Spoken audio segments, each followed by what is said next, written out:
Endgames are potentially simultaneously one of the most entertaining yet complex things in Fortnite. And if you've ever, and I mean ever, watched a top professional player like Tfue or Booga, you know that they'd play scrims every single day and practice endgames day in and day out. That's why in this episode of Why You Suck at Fortnite, we're going to be discussing how you guys are going to be able to traverse the endgame and win every single time, getting high kills and making sure you get all the placement points possible. And of course, before the video begins, I gotta say, subscribe to this channel if you guys are new. So many of you guys, over 95% of you guys aren't subscribed to the channel, and we just passed 1,000 subscribers. So if you help me out, try to get me to 10K, I would so very much appreciate it, guys. I post content like this every single week, so go ahead and subscribe and be ready for the next video in the next couple of days. So without further ado, ladies and gentlemen, let's get right into it. And the first thing I want to talk to you guys about is the short pad, long pad, and super short pad. Now the long pad is actually just a launch pad you guys use every time you just use the launch pad, jump into the air. You're not doing anything different than the regular launch pad play. It gets you a pretty far distance and gets you some pretty high elevation. So if you need to go up a mountain or you just need to go a super far distance, this pad is obviously perfect for you. But since we're talking about the end game, oftentimes you won't need to move 1 to 200 meters just because of a launch pad, and oftentimes being so high in the air gets you beamed out of the sky and killed and ends your end game right then and there. And that, my friends, is where the short pad comes in. You see, the short pad is actually just the same exact thing as a launch pad, except you're boinking your head over a stair such that you don't actually get as much vertical elevation as you would have with a regular launch pad. Now you're still going to be able to get a pretty far distance with the short pad, only you're not going to get beamed out of the sky basically ever. And that, my friends, is something you guys need to take to the bank, because getting beamed out of the sky by an L2 spamming controller player is never fun. Now if you guys aren't in a team-based game mode, like you're playing solos or something, then you could actually do a super short launch pad. And you can achieve the super short launch pad by putting a pyramid right on top of the launch pad, and then you can edit the pyramid such that it's going to open up a spot for you to touch the edge of the launch pad, to launch away, and you're going to have even less vertical height than the short launch pad. And I actually bring this one up first because I get so many complaints of people saying I get beamed out of the sky, I get beamed out of the air. It's probably one of the biggest reasons why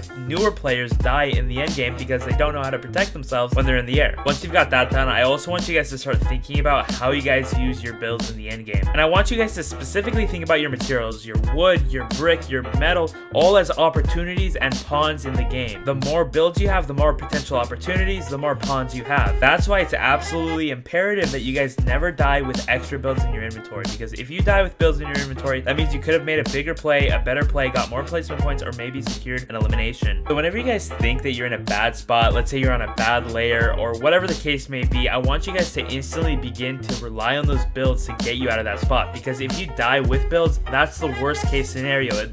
It's worse than using a couple extra builds here or there. Now that you guys are aware of these smaller things, I also want to start talking about this meta-analysis that you guys need to be aware of. Specifically, your positioning within zone and your piece control. Piece control, of course, being the tunnels that you use to get yourself from point A to point B, while positioning is, of course, your positioning if you're in the front of zone, if you're in the back of zone, if you're in a high layer, a middle layer, or a low layer. Now, I'm actually going to skip over the tunneling strategies because we did talk about that about 2 videos ago, so I'm going to link it down below if you guys want to see that. And for layers and positioning, I'm actually going to send it over to my friend Arkham. He's undoubtedly one of the best players in all of the North American West region, and he did win FNCS week number 1 with Andrew, so I'm going to be talking about how he was able to IGL a squad into victory. So once again, we're in game number 5 of the first week of FNCS finals. Arkham and Andrew are going to get a 15 kill win here, and I'm going to break down every single thing they do correctly here and what you guys can gain and what you guys are going to learn. Okay. Your best. Careful tour, right? You good? Watch your left, watch your left, watch your left. Low gun on me? Don't go down. A beautiful disengage off the low gun will get him to a higher tarp, communicating with his teammate all the while. My bad, my bad. Okay.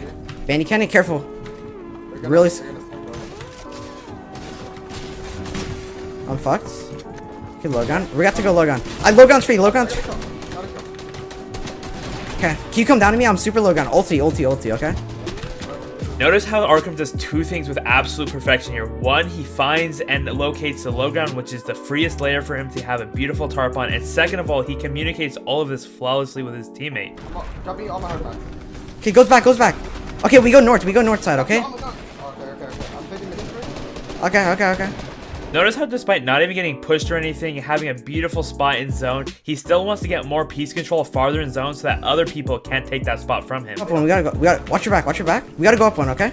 Stay close. It's going through the bridge. Just sketch. Watch your top. Block it off. Watch your north.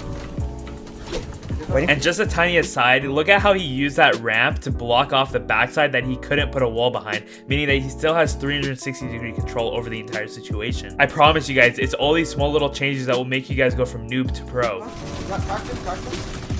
Okay, I have 100 metal, 100 metal, 100 metal, 100 metal. Okay, look for kills. Above us. Oh, and you guys might be thinking right now, oh my god, how do they get 15 kills if Arkham literally isn't even paying attention to the opponents? And that's simple, guys. There's a designated IGL and there's a designated fragger. Arkham's main goal right here is to get a beautiful layer, a beautiful tarp, and get them into a very safe position, while Andrew is going to be the one who refreshes the mats and gets those big kills. Okay, I have like 100 metal.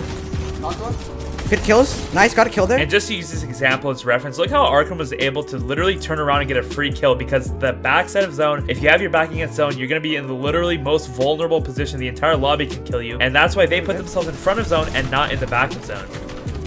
Okay, in 100 metal, 100 wood. No mats. Okay, no mats? Okay. Our top, look for an edit in, okay? Reload up. Nice. I also want you guys to redirect your attention towards how low of mats these guys have at basically all times. Obviously, they get a refresh right here, but my point is, we talked about earlier how you always want to be using your maximum amount of materials, and then once you guys go for impact frags, that's going to be what's refreshing you. And if you guys die in the process, then you at least use all of your materials to try and make something happen. Okay, I have 0 mats. 0. Dead. Getting the mats. I'm with you. I have like a little bit of mats. I need a Benny. Nice. Get the mats. 2v1. Solo. 2v2. One guy. He's taking zone. And now they've outlasted their entire field. It's a 2v1, and you guys know what's going to happen here. He's right above us. It's okay. Yeah. I'm taking zone to go up. You hit me 100. 50 cracked. I'm low. What? Just like that, they bagged 25 points in the Fortnite Championship Series Finals, which is a very, very, very hard task to say the least. And I personally believe Arkham is the best IGL in NA West. Don't at me, I don't care. But if there's somebody to be using a gold standard to hold yourself to, it's definitely this guy when you're talking about game sense. So in conclusion, there's a few subtle things that when you put together is going to turn you from a noob to tournament crusher. First, the amount of builds you have and the HP that you have are the two biggest assets that you have when you're in the Fortnite endgames. So to protect your health, you're going to take precautionary measures using the short pad and nice tuttling strategies. Next, and I kind of want to say this is the most important part, but make sure to use all of your builds when necessary. You want to die with no builds versus dying with builds 100% of the time. What good is dying with builds if you could have potentially spam built your way out of the situation? And finally, with the help of Arkham, we know that it's so very important to have control of 1, the layer that you're on, and 2, the positioning on the map, which means that you want to be in the front of zone. If you put yourself on a vulnerable spot in the back of zone on a bad layer, you're probably gonna die, so why don't you go and use those mats to your advantage. Go ahead and put yourself in a very ideal spot so that if you do run out of mats, which you probably will, you're gonna be in a perfect position to get an impact frag, refresh those mats, and put yourself in a good position once again. Alrighty guys, I think that's gonna be all for me. If you did enjoy, make sure 1 to subscribe to the channel if you haven't already. Guys, 19 out of 20 of you guys are not subscribed to this channel, so please go ahead and do that right now. And make sure to like and comment while you're at it, guys. It helps me out with the YouTube algorithm, so you guys help grow my channel. I really appreciate all the support so far, and I'm gonna keep giving you guys this content every single week. With that said, it's been your friend, your guy, hindog, and I'll see you all in the next one. Peace.